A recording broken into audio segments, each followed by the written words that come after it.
Okay, this is Clifford, and yeah, this is looking good. I like the just the overall layout. Looks like like it could be a real apartment, and there's some interesting different areas and stuff going on here. I like that there's kind of the open floor plan thing, and the upstairs and downstairs, and the railing and all that. Looks good. Let's take a look at the Maya file. You had mentioned there was a problem with your playlist. It seems like some of your surfaces have transparency on them. If I select this, go into the attribute editor under chimney, I can see there's a color map, but there's also a transparency map for some reason.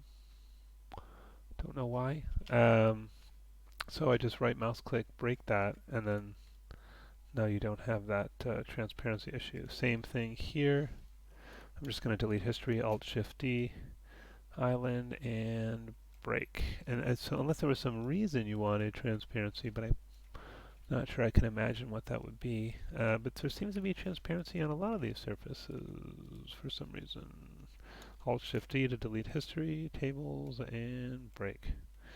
So that's solving that issue that you brought up. This texture looks kind of strange. It looks the same color as the floor. I'm wondering, leather? No, it just happens to be awfully close in color to the floor. You should never put a material on Lambert 1 because that is the default.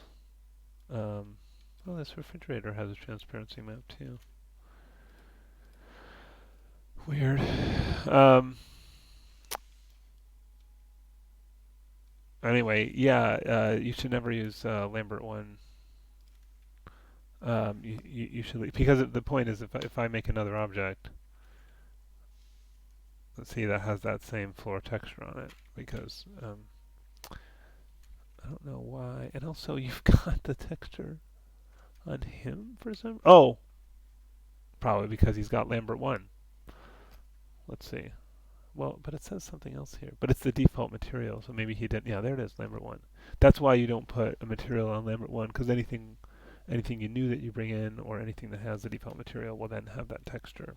So you're going to want to leave that alone and make a new one. What you could do is just go into the Hypershade and hit this to find that texture. And what I would do is select this and do Edit, Duplicate Shading Network. Where is that? Sorry, Duplicate Shading Network. Let's try that again. It seemed like it gave me an error. Um, did it duplicate it? Is it still giving me an error? No object to duplicate. Let me see if I select all of that. Oh, okay, now it seems like it did it. Okay. But is that just that part of it? Oh, alright. Well, so I guess let's bring in another Lambert here. Like a new one, and then we can connect this up to that, and then what you can do is, so that's Lambert 7 now, which is this one. So we can go to Lambert 1 and we can say select objects that have that on it, and then we can right mouse click on this new one and say assign. So now they have Lambert 7, not Lambert 1. Now Lambert 1, which I can put in here. Let's clear this and show input and output connections. It's that one. I can just delete off this material. So now Lambert 1's back to normal and those guys all have their material. Yeah, so I think there's just a lot of little fixes in that regard. I think what's the problem with this one? Is that the geometry is not so great with these really big long faces here and those really long skinny ones there. But let's take a look at the UV map because I have a feeling this wasn't properly UV mapped. Uh, well, it looks like you used maybe automatic mapping or something. Let's see. I mean, it's not terrible, but it's pretty stretched in certain areas. Let's try unfolding again. I'm not a really big fan of automatic mapping because it makes so many little cuts. and it's not unfolding that great anyway. So yeah, you might want to kind of just start over and manually cut that up properly, and you'll probably get better results. And maybe try to get the topology to be more even, because with this uneven of a topology, you're unlikely to get a really good mapping of the texture on there either. And there's also just the automatic mapping. Like suddenly this is a separate one.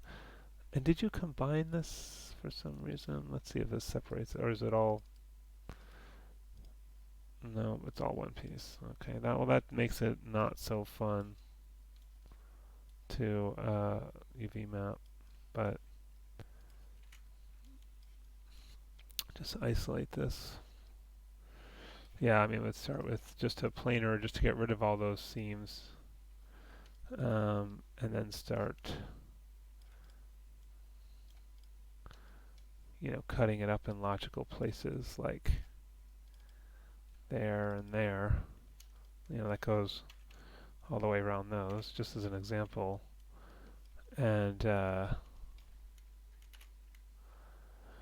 I'll cut those, Shift X, and then just select those two shells for a moment, just as an example, because I'm not going to do the whole thing. Unfold those, and we'll see that. I mean, why is this? I don't think this is a very good leather to begin with. That image is it's very blurry. It lacks detail. So I think that you're going to want a better texture to begin with, because it's very small and it seems low res and to tile very quickly without a lot of detail. So anyways, go through, properly UV map this and get a better texture on it. But yeah, cut it in logical spots, unfold, layout, just like everything else. Get rid of your transparency, as we talked about. I would actually, and it would take the opportunity to get the couch to be a much different color than the floor, because it's like too close in color to the floor. I might even consider swapping out the floor color, just because it's a bit distracting, frankly. It's very busy and saturated compared to the rest of the environment. So yeah, keep working on this, and but it's good progress.